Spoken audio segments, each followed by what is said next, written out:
Welcome, boys and girls, to another episode of Let's Take It Apart. As I've told you many times before, whenever you're going to take something apart, be sure you have the right tools. You want to have some good tools, perhaps a socket wrench,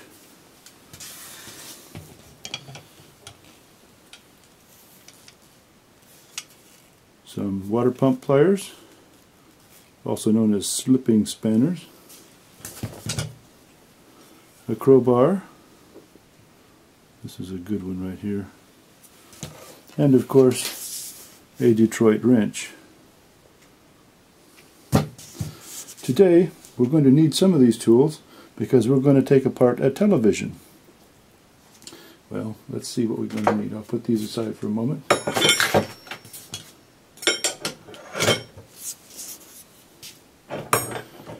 And let's see if we can get this television set in onto the set here. It's fairly large. Here it is.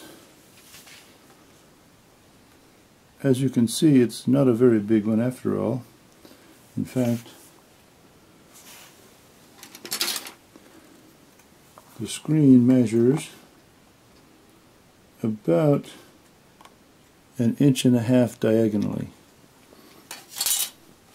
Now, why are we going to take this television set apart instead of using it? Well, unfortunately, this is an analog TV, and as you know, analog TV is gone. So, let's use a little bit more precision tool. Okay, let's try.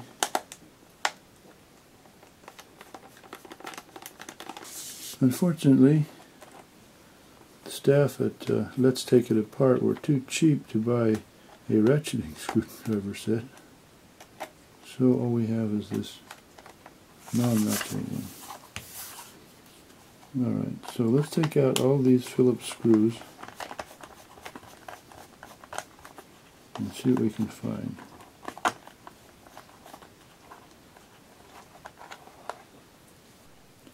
With the screws all removed comes the magic moment when we can take the case off and see what's inside. Here you can see the speaker, quite a high quality thing. You can probably get some thumping bass out of that. Here's the picture tube with the magnetic coil winding, and you can see this is a fairly long picture tube compared to the last of the tube TVs, which were much shorter. One thing that's always amusing when you take something apart is you'll hear little spring-like noises, and pieces will fall out from here and there, which causes you to think that you probably will never ever get this particular device back together again. Many times, in fact, when you pull the lid off, you'll hear a boing sound and a spring will fly off into the distance, which you will never be able to find no matter how hard you look. Here are a couple of parts that have fallen off from the TV set so far. Alright, let's proceed now. Take some of the internal screws out.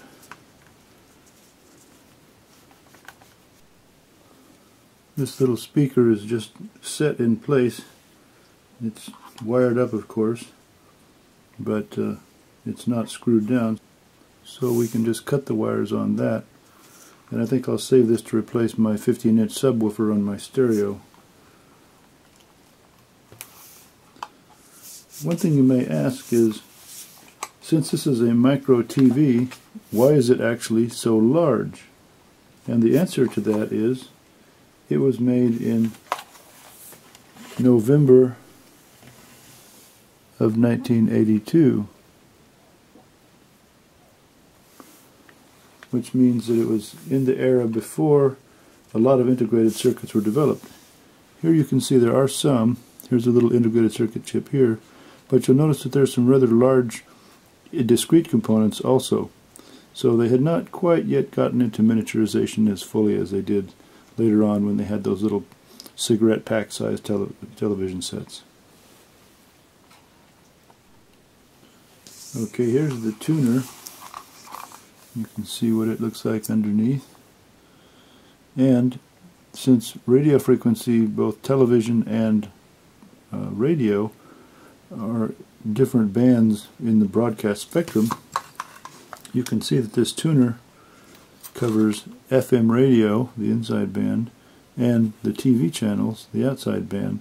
And you just switch between the two, whichever you want to see. You want to see the TV or you want to listen to the radio. So it's the same tuner, just a different frequency spectrum, accessible by the same set of electronics.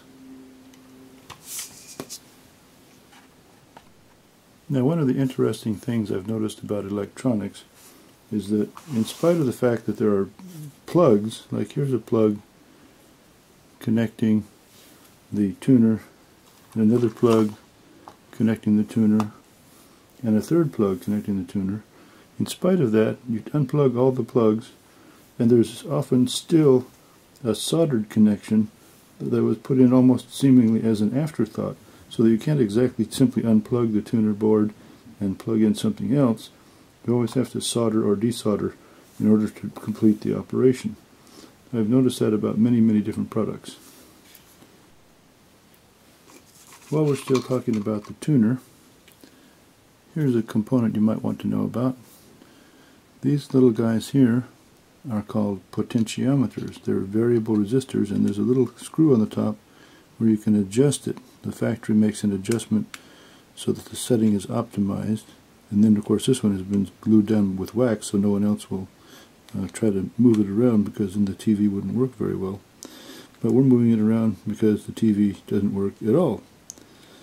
But you can see all these little adjustments. In fact, this is a very tiny adjustment in there, and that's what these components do. Now these other components just kind of lift out. You can see that they are all relatively loose. This is that high voltage thing. If you've ever worked with a regular TV set, there's the very high voltage connection to the side of the tube, which I think was, what, 60,000 volts or something in some TVs. Probably in this one it's at least 10 volts. Anyway, we unplug the tube here at the back, like so, and you can see the tube is unplugged now.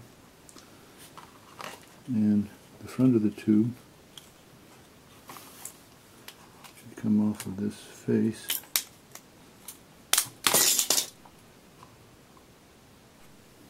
Here's a real piece of finesse in manufacturing. This casing was holding onto the tube with a piece of Scotch tape, probably industrial style Scotch tape, but nevertheless an interesting feature.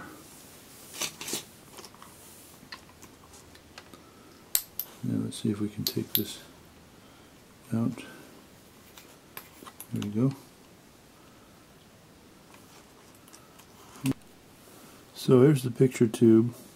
Interestingly enough, it's soldered at both ends. There's not a plug, I don't know if you can see in here, but there's no plug there. It's hard soldered. If you want to impress your friends, tell them that you've seen a Matsushita 40 CB4M picture tube, and you were amazed. So I've just unscrewed this little tensioning ring here, and the transformer coil slides off, and we have just the bare tube. Isn't that cute?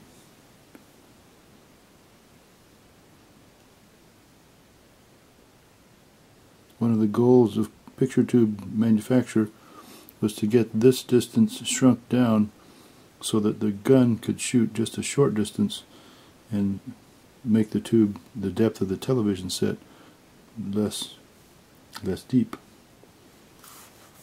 And remember too that this is all e-waste. You don't want to just throw anything like this in the trash. It needs to be sent to the recycling hazardous waste people.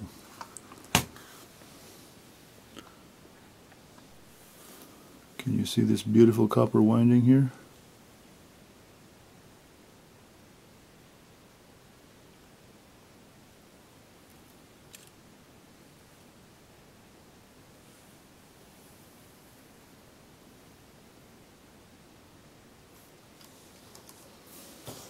And here's where we are so far.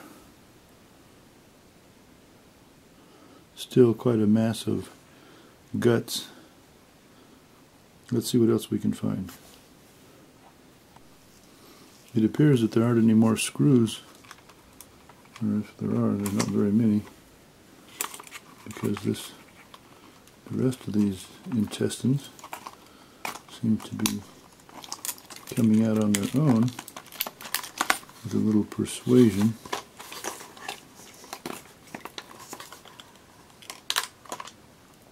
Oops. There you go. When you can't do it with logic, you just break it. I don't think we're going to be reassembling this TV set. Oh, there we go.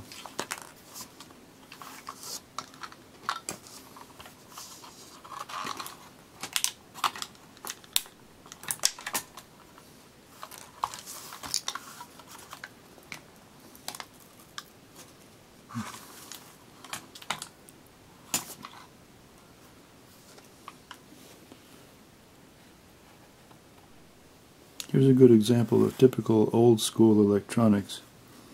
Here you can see there are some integrated circuits in here. There's a chip, and there's a chip down here. But what they are is they're soldered through the circuit board. You can see all the solder points on the back.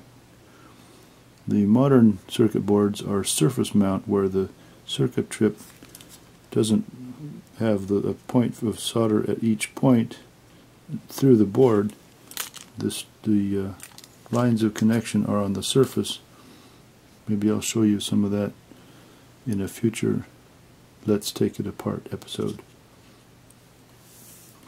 Well, I think we've done about enough damage.